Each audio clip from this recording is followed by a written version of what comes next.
현재 광주 군공항에서는 군용기가 뜨고 내리고 있음. 그런데 정부 계획대로라면 이곳은 앞으로 삼성전자와 SK하이닉스의 초대형 반도체 생산기지로 바뀌게 됨. 투자 규모는 흔히 800조 원으로 불리지만 삼성과 SK, M코와 AI 데이터 센터를 포함한 서남권 전체 계획은 896조 원 규모로 제시됐음. 대한민국에서 발표된 지역 산업 투자 가운데서도 압도적으로 큰 계획임. 계획대로 실행된다면 수도권과 충청권에 집중됐던 대한민국 반도체 산업 지도가 완전히 달라질 수 있음. 광주는 반도체 생산기지가 되고 전남의 발전시설과 항만, 무안공항과 지역, 대학까지 하나의 산업망으로 연결될 가능성이 있음. 그런데 이 거대한 계획에는 반도체 공장보다 먼저 해결해야 할 문제가 너무 많음. 지금도 전투기가 뜨는 군공항을 옮겨야 함. 유사시 미 공군이 사용하는 한미 공동운영기지 기능도 조정해야 함. 무안 주민을 설득하고 새로운 군공항을 지어야 함. 대형 원전 여러 기에 비교될 만큼 막대한 전력을 공급해야 하고 하루 65만 톤의 물도 마련해야 함. 삼성전자 직원에게 광주 전원 배치를 요구할 수도 있음. 전력과 용수, 도로에는 국민 세금이 들어갈 가능성이 큼. 그래서 호남 반도체를 볼 때 가장 먼저 확인할 건 800조라는 숫자가 아님.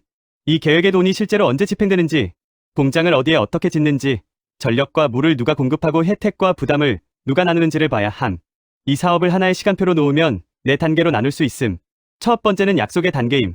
정부와 기업이 투자 방향을 발표하고 군공항 이전, 산업단지와 기반시설 계획을 협의하는 시기임. 지금 가장 큰 숫자가 등장하는 구간이지만 실제 현금 집행은 제한적일 수 있음. 두 번째는 땅과 인허가의 단계임. 이전 부지 확정과 한미협의 국가산단 지정, 토양조사와 환경평가가 진행됨. 이 단계가 늦어지면 기업이 설계를 해도 공장 위치와 장비 일정을 확정하기 어려움. 세 번째는 기반시설과 건설의 단계임. 송전선과 변전소, 용수관로와 폐수 처리 시설을 만들고 팹, 건축을 시작함. 공장 외형이 올라가도 전력과 물이 준비되지 않으면 장비를 돌릴 수 없음. 네 번째는 장비와 생산의 단계임. 클린룸을 완성하고 장비를 반입한 뒤 시험 생산과 고객 인증, 수율 안정화 과정을 거침. 지역이 기대하는 상시 고용과 세수도 이 단계부터 본격적으로 나타남. 따라서 발표 직후 부동산 가격이 움직였다고 사업이 성공한 것도 아니고 건물 착공이 시작됐다고 896조 투자가 확정된 것도 아님. 각 단계의 문턱을 하나씩 통과하는지 봐야 함. 먼저 896조 원의 구성부터 살펴봐야 함. SK는 서남권에 약 470조 원을 투자해 메모리, 반도체 팹 2기와 대규모 AI 데이터 센터 등을 추진하겠다고 밝혔음. 삼성전자는 약 425조 원을 투입해 메모리 팹 2기와 AI 컴퓨팅 센터, 미래에너지 관련 사업을 준비할 계획임. M코는 광주의 반도체 패키징 시설 확대에 약 1조 원을 투자하기로 함. 이 계획을 합치면 약 896조 원이 됨. 하지만 이 돈이 한꺼번에 광주 군공항으로 들어오는 것은 아님. 반도체 팹과 AI 데이터 센터, 패키징 공장과 미래에너지 사업이 포함된 장기 투자 계획임. 공장 착공과 장비 반입은 반도체 업황과 AI 수요, 기업의 현금 흐름과 기반시설 구축 속도에 따라 단계적으로 진행될 가능성이 큼. 기업이 400조 원을 발표했다고 400조 원 전부를 당장 투자하는 것은 아님. 896조 원을 평가할 때는 이 세 가지 숫자를 따로 봐야 함. 첫째는 발표된 총 투자액임. 장기간의 공장과 데이터 센터, 에너지 사업을 모두 합친 최대 계획에 가까움. 둘째는 확정된 투자액임. 토지 계약과 이사회 승인, 장비 발주처럼 기업이 되돌리기 어려운 결정을 내린 금액임. 셋째는 실제 집행액임. 공사와 장비, 인력 채용에 현실적으로 들어간 돈임. 세 숫자가 같지 않은 것은 대규모 산업 투자에서 자연스러운 일임. 문제는 발표 금액만 반복하면서 확정액과 집행액을 공개하지 않는 경우임. 정부가 매년 첫 팹의 투자 확정액과 장비 발주, 공정률과 고용을 공개한다면 시장과 주민도 사업의 진척을 판단할 수 있음. 반대로 장기계획 숫자만 유지되고 실제 계약이 늦어진다면 전력망과 도로에 국비를 먼저 쓰는 것이 적절한지 논쟁이 커질 수 있음. 반도체 팹은 하나를 완공한 뒤 시장 수요를 보면서 다음 팹을 짓는 방식으로 진행되는 경우가 많음. AI 메모리 수요가 계속 증가하면 투자 속도가 빨라질 수 있지만 메모리 가격이 하락하거나 AI 설비 투자가 둔화되면 다음 단계가 늦어질 수 있음. 따라서 호남 반도체의 진짜 출발을 확인하려면 투자행액 각서보다 첫 공장의 토지 조성과 착공 계약, 장비, 발주와 전력 공급 계약을 봐야 함. 그럼 기업들은 왜 호남의 새 생산 거점을 만들려는 걸까? 첫 번째는 기존 수도권 반도체 벨트의 한계임. 삼성전자는 평택과 용인, SK하이닉스는 이천과 용인을 중심으로 생산시설을 확대하고 있음. 그런데 공장이 수도권에 몰릴수록 전력과 용수, 주택과 교통 부담도 함께 커짐. 먼 지역에서 생산한 전기를 수도권까지 보내는 송전망 건설도 점점 어려워지고 있음. 새로운 생산축을 호남에 만들면 산업과 전력 수요를 일부 분산할 수 있음. 두 번째는 AI 메모리 수요임. AI 서버에는 일반 서버보다 훨씬 많은 고성능 메모리가 필요함. HBM과 서버용 D램 수요가 장기적으로 늘어날 것으로 본다면 기존 공장만으로는 충분하지 않을 수 있음. 용인 클러스터가 완전히 끝난 뒤 새로운 부지를 찾기 시작하면 다음 투자 시기를 놓칠 수 있다는 판단이 작용할 수 있음. 세 번째는 정부의 강력한 지원임. 비수도권 반도체 클러스터에는 전력과 용수, 도로와 폐수 처리 같은 기반시설 비용을 원칙적으로 절반 이상 지원하고 중요시설은 최대 100%까지 지원할 수 있는 제도가 마련되고 있음. 기업 입장에서는 수도권보다 부족한 인프라 비용을 정부가 보완해준다면 새로운 지역에 투자할 유인이 생김. 그렇다면 왜 광주군공항일까? 광주군공항은 약 250만 평 규모로 알려져 있음.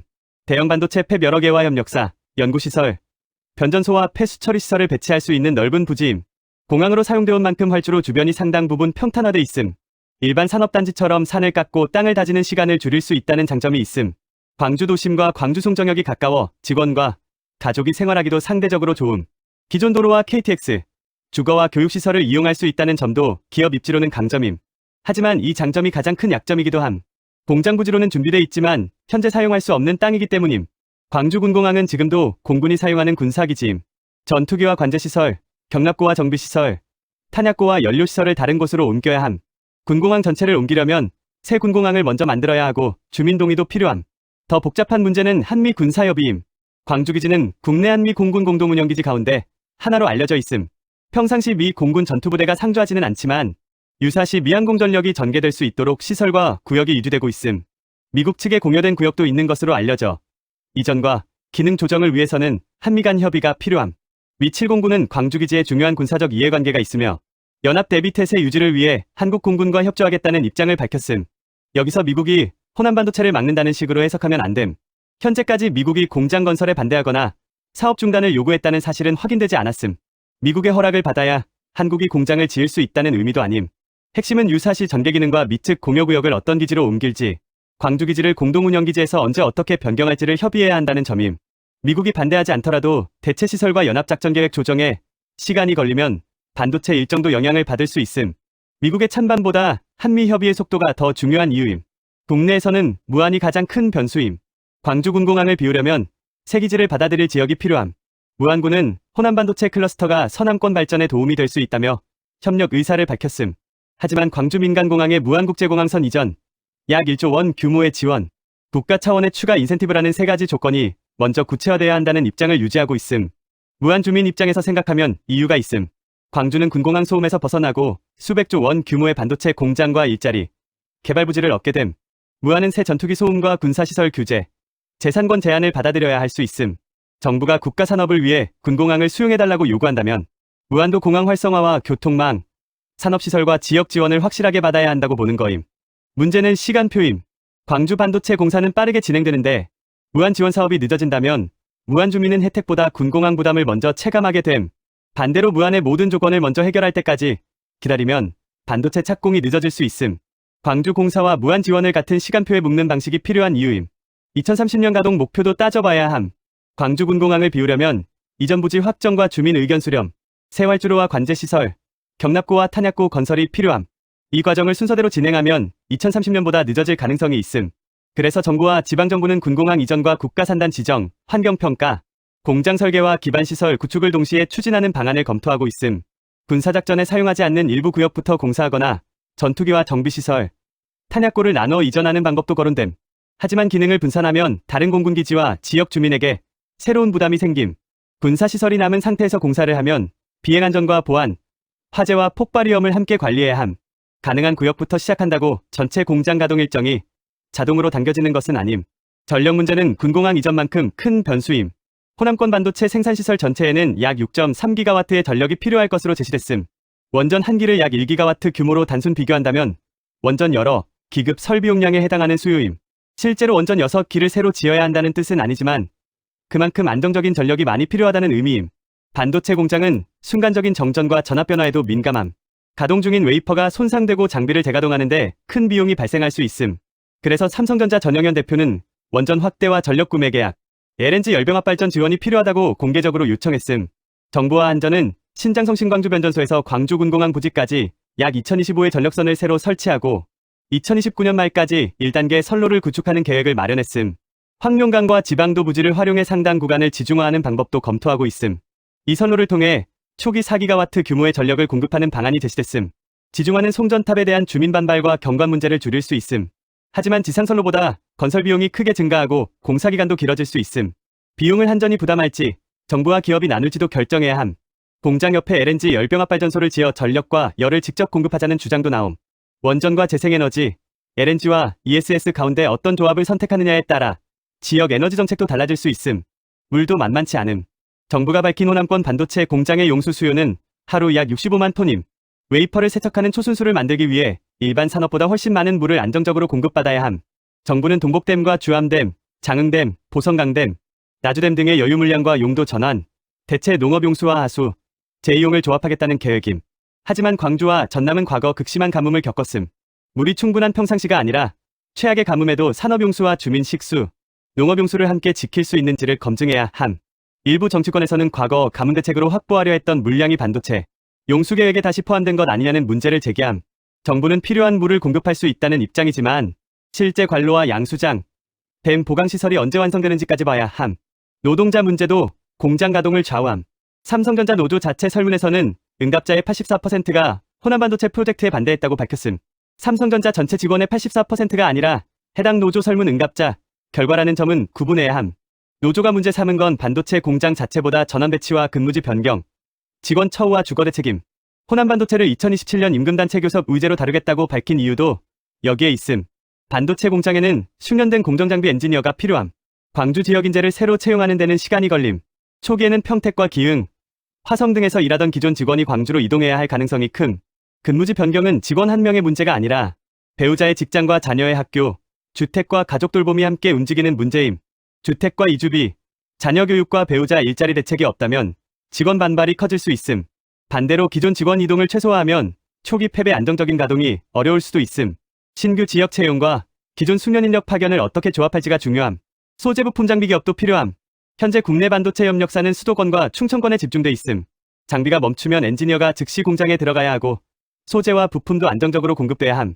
모든 협력사가 광주에 공장을 새로 지을지는 확실하지 않음. 한국은 국토가 비교적 작아 기존 공장에서 제품을 보내고 광주에는 서비스 센터만 둘 수도 있음. 그렇게 되면 반도체 공장은 돌아가도 지역에서 기대한 일자리와 연구시설은 적을 수 있음.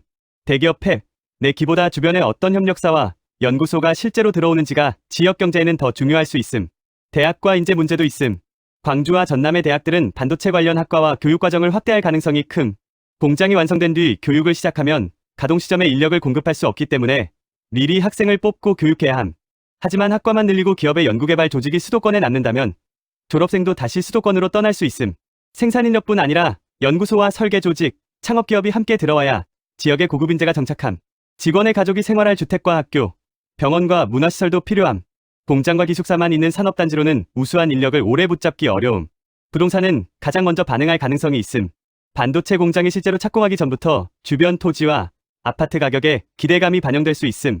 정부는 투기를 막기 위해 광주군공항과 인근 지역을 토지거래허가 구역으로 묶었음. 하지만 규제로 거래를 막아도 개발 기대감 자체가 사라지는 것은 아님. 가격이 먼저 오르면 기존 주민의 주거비와 상가 임대료가 높아질 수 있음. 반대로 군공항 이전과 전력망이 늦어지면 기대감으로 오른 가격이 다시 흔들릴 수도 있음. 투자 금액보다 상시 고용과 협력사 입주, 교통망 완공 시점을 확인해야 하는 이유임. 국민 세금 문제도 남음.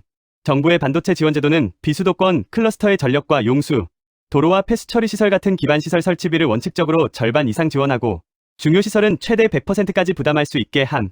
지역 균형 발전을 위해 수도권과 비수도권의 인프라 차이를 정부가 줄이겠다는 취지임.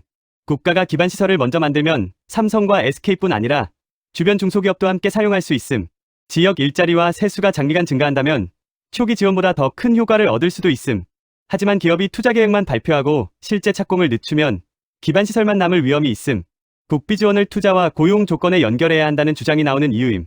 기업이 공장 부지를 확보하고 실제 장비를 발주할 때 지원하고 고용과 지역 기업 계약을 이행할 때 다음 단계 지원을 집행하는 식의 조건이 필요할 수 있음.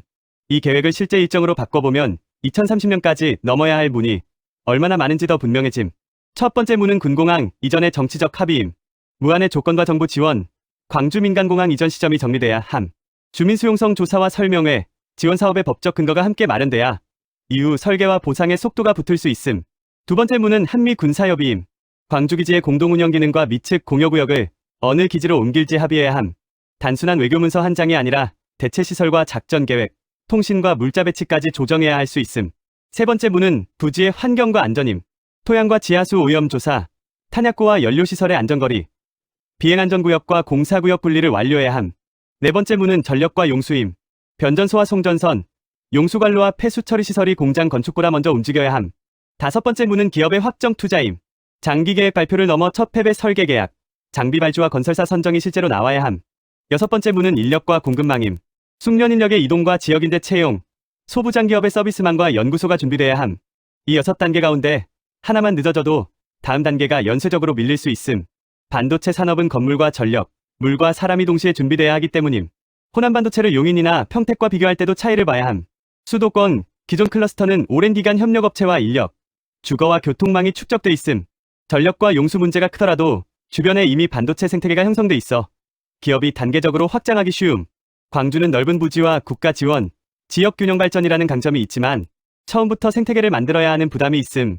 반대로 기존 산업 기반이 약하다는 점은 낡은 구조에 얽매이지 않고 최신형 클러스터를 설계할 기회가 될 수도 있음.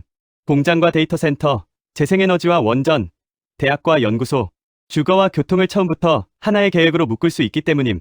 하지만 모든 것을 동시에 새로 만들려면 초기 비용과 조정의 난도가 훨씬 커짐. AI 시장의 변화도 계획에 영향을 줄 수 있음. 현재 HBM과 서버용 메모리 수요가 강하더라도 5년 뒤 같은 속도로 성장한다는 보장은 없음. 저비용 AI 모델이 확산되거나 빅테크가 데이터 센터 투자를 줄이면 팹 추가 건설 시점이 늦어질 수 있음. 반대로 AI 서비스가 산업 전체로 확대되고 추론용 서버가 폭증하면 지금 발표된 생산 능력도 부족할 수 있음. 정부는 가장 낙관적인 수요, 전망만 보고 인프라를 과도하게 선투자해서는 안 됨. 기업의 장비 발주와 고객 계약, 데이터 센터 투자 흐름을 확인하며 단계별로 확장해야 함. 첫 팹이 안정적으로 가동되고 협력사가 들어온 뒤 다음 팹과 데이터 센터를 늘리는 구조가 위험을 줄일 수 있음. 공급망도 중요한 변수임. 반도체 장비 한 대가 멈추면 해외 제조사나 수도권, 협력사의 엔지니어가 몇 시간 안에 현장에 도착해야 할 수 있음. 광주의 서비스 센터와 부품 창고, 긴급 물류 체계가 없다면 생산 찾을 시간이 길어질 수 있음. 무한공항과 KTX, 고속도로를 단순 교통호재가 아니라 반도체 긴급 물류망으로 설계할 필요가 있음. 장비 기업이 광주에 상주 인력을 두도록 임대료와 연구시설, 세제 혜택을 제공할 수도 있음. 지역 기업이 단순 건설과 시급료만 담당하는 게 아니라 장비 유지 보수와 소재, 소프트웨어 분야에 진입하도록 기술 이전과 공동 연구를 지원해야 함. 그래야 896조 원이라는 투자 계획이 대기업 공장 몇 개를 넘어 지역 산업 생태계로 이어질 수 있음. 리스크를 5가지로 정리하면 더 명확함. 첫째는 일정 리스크임. 군공항과 인허가, 전력망이 늦어져 2030년 목표가 미뤄질 가능성임. 둘째는 수요 리스크임. AI 메모리와 데이터 센터 투자가 예상보다 줄어 기업이 후속 팹을 늦출 수 있음. 셋째는 비용 리스크임. 지중화와 환경 정화, 주민 보상 비용이 예상보다 커져 정부와 기업의 부담이 늘어날 수 있음. 넷째는 지역 갈등 리스크임. 광주와 무안, 송전선과 용수 지역, 노동자와 기업 사이의 합의가 깨질 수 있음. 다섯째는 생태계 리스크임. 공장은 들어오지만 협력사와 연구소, 고급 인력이 따라오지 않아 지역 경제 효과가 제한될 수 있음. 정부가 해야 할 일은 이 위험이 없다고 말하는 것이 아니라 각 위험이 발생했을 때 대응 계획을 공개하는 것임. 2030년까지 첫 팹만 가동하고 후속 투자는 시장 상황에 따라 조정할지, 전력망이 늦으면 임시발전과 저장장치를 어떻게 활용할지, 무한 협의가 지연되면 광주 부지에서 어느 범위까지 준비할지 대안을 마련해야 함. 결국 호남 반도체는 한 번의 발표로 완성되는 사업이 아니라 여러 단계의 조건을 통과해야 하는 장기 프로젝트임. 시청자가 앞으로 확인해야 할 것은 매년 발표되는 투자 금액보다 실제 계약과 공사임. 군공항 이전 부지 확정, 한미협의 결과, 전력선과 용수관로 착공, 첫 팹 건설 계약, 장비 반입, 지역 채용과 협력사 입주가 차례로 나오는지 봐야 함. 이 지표가 움직이면 896조 원 계획이 현실로 바뀌고 있다는 뜻임. 반대로 조감도와 업무 협약만 반복되고 실제 착공과 인프라가 늦어진다면 계획의 우선순위가 밀리고 있다는 신호일 수 있음. 마지막으로 이 사업의 위험은 한 가지 문제가 아니라 여러 문제가 동시에 연결돼 있다는 데 있음. 군공항 이전이 늦어지면 부지를 못 쓰고, 전력망이 늦어지면 건물이 있어도 장비를 못 돌림. 물이 부족하면 생산량을 늘리기 어렵고, 숙련 인력이 오지 않으면 초기 수율이 흔들릴 수 있음. 협력사가 따라오지 않으면 유지보수 비용과 시간이 늘어남. 반대로 하나의 문제가 해결되면 다른 문제의 부담을 줄일 수도 있음. 무한 지원과 교통망을 먼저 확정하면 주민협의가 빨라질 수 있고, 전력과 용수시설을 공장보다 앞서 착공하면 기업도 장비 발주를 결정하기 쉬워짐. 지역대학과 채용협약을 미리 만들면 인력 불확실성을 줄일 수 있음. 그래서 정부에는 사업 전체를 관리하는 공개 위험표가 필요함. 군공항, 한미협의, 무한 지원, 전력, 물, 환경 정화, 기업 투자, 인력과 협력사, 항목을 녹색, 노란색, 빨간색으로 표시하고 매달 진척을 공개하는 방식임. 이런 정보가 있어야 2030년 목표가 가능한지, 국민이 판단할 수 있음. 낙관적인 발표와 비관적인 추측 사이에서 실제 진행 상황을 확인할 기준이 생기기 때문임. 호남반도체가 성공하면 대한민국 산업 지도를 바꿀 수 있음. 수도권과 충청권에 몰린 생산시설이 호남으로 확대되고 전남의 에너지와 항만, 무안공항과 광주의 대학이 하나의 산업벨트로 연결될 수 있음. 광주 청년이 수도권으로 가지 않고 지역에서 일할 기회가 생길 수 있고 무안도 공항 활성화와 교통물류 산업을 확보할 수 있음.